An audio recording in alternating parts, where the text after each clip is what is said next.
Le gigantesque incendie de Landiras, qui a détruit près de 14 000 hectares le 20 juillet dernier, toujours pas maîtrisé à ce jour, a donc repris de plus belle hier après-midi au niveau de la commune de Saint-Magne, à une vingtaine de kilomètres de Landiras.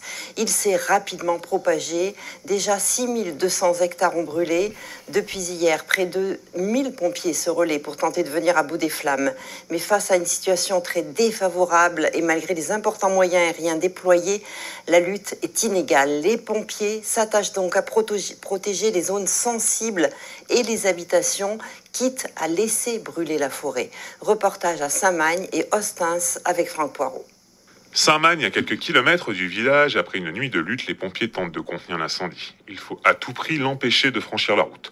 Pour cela, ils sont aidés par le balai des hélicoptères. Ils effectuent une rotation toutes les 3 minutes et larguent 4000 litres d'eau sur les reprises de l'incendie.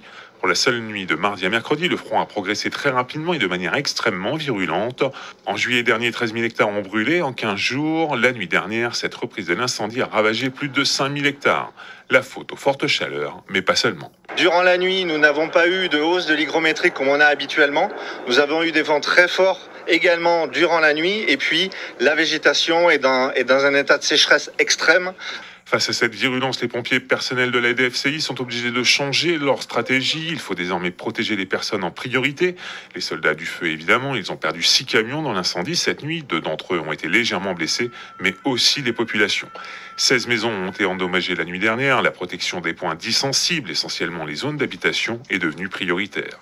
À Saint-Magne, un bulldozer construit un pare-feu à quelques kilomètres du village. À Ostens, 2 Canadair effectuent leur largage de manière récurrente sur 2 incendies qui se rapprochent à grande vitesse du village. Ce changement de stratégie est pleinement assumé par les autorités. C'est une situation opérationnelle sur laquelle il y a une inadéquation entre les moyens dont on dispose et la violence du feu. Ce qui explique qu'à partir de là, on passe sur une approche opérationnelle qui est de préserver la vie humaine et donc les points sensibles. Donc à partir de là, c'est au détriment, je dirais, de la propagation du feu.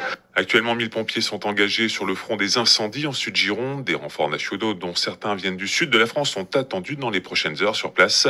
Au vu des conditions climatiques et atmosphériques, les pompiers s'attendent à avoir des heures, voire des jours prochains difficiles dans la lutte contre ce feu de forêt gigantesque.